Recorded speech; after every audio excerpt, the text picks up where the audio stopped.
Vous êtes assistant familial et vous vous demandez comment calculer votre abattement pour les impôts? Dans cette vidéo, nous allons vous expliquer comment faire via trois outils différents. Donc nous allons voir les trois outils, puis voir comment accéder à ces outils. Le premier outil est l'outil le plus complet.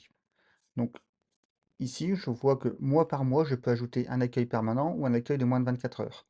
Les accueils de moins de 24 heures, c'est surtout les AF qui accueillent temporairement un enfant en journée pour dépanner des services. Le plus souvent, c'est des accueils permanents.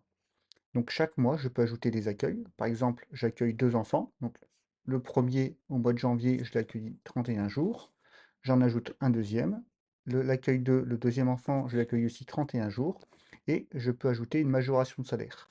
La majoration de salaire, c'est quand vous percevez une majoration de votre salaire par rapport à la prise en charge de l'enfant qui peut être plus complexe. Je fais la même chose mois par mois. Je ne vais pas faire tous les mois, mais vous aurez compris le principe, jusqu'au mois de décembre.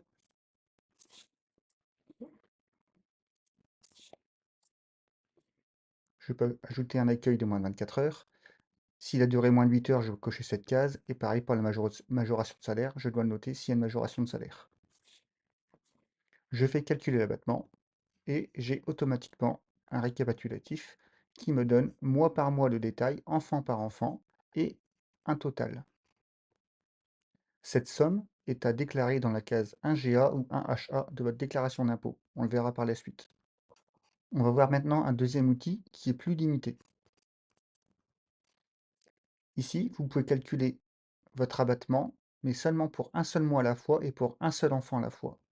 Par exemple, j'accueille entre janvier et octobre un enfant pendant 31 jours, avec ou sans majoration. Donc là, je n'ai pas de majoration, je calcule, et je le calcule pour un mois sans majoration de 31 jours d'accueil.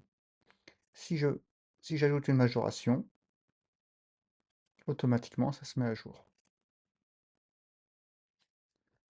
Et pareil, vous pouvez changer pour novembre et décembre, 31 jours, calculer l'abattement, automatiquement la somme se met à jour. Donc ici, il faut faire enfant par enfant et mois par mois et faire votre total vous-même.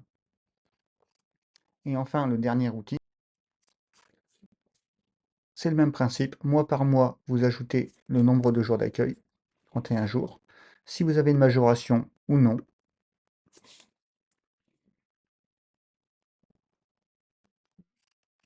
mois par mois.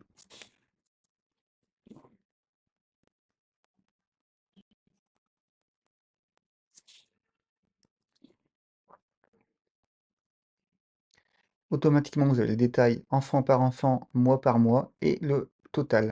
Une fois que vous avez calculé votre abattement, il faut aller sur la page des impôts. Dans votre déclaration de revenus, vous verrez une somme déclarée par votre employeur. Il faut cliquer sur le petit bouton en forme de crayon.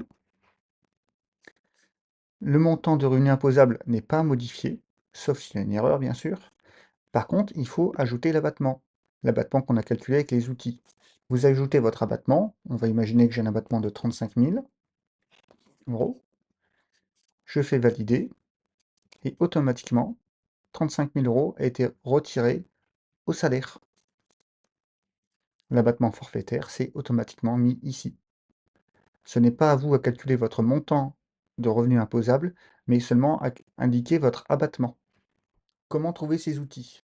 Allez sur Google ou sur n'importe quel moteur de recherche, tapez guide impôt AF FAFPT, allez sur impôt 2025 assistants familiaux guide complet. Vous retrouvez tout un tas d'informations sur les impôts des assistants familiaux. En bas de page, vous avez l'outil le plus complet qu'on a vu en premier, l'outil plus simple et plus limité, et un lien pour télécharger la page Excel. Pour l'outil le plus complet, à savoir que cette page est protégée par mot de passe. L'outil est réservé aux adhérents de la FAFPT. Donc, si vous êtes adhérent, contactez votre syndicat local pour récupérer ce mot de passe. Une fois que vous avez le mot de passe, vous aurez accès à tout l'outil.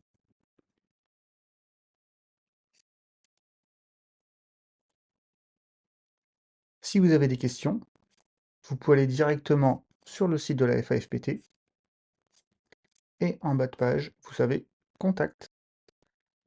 Vous pouvez nous contacter directement via ce formulaire ou votre syndicat local à travers la carte. J'espère que cette vidéo vous aura plu et vous sera utile. À bientôt!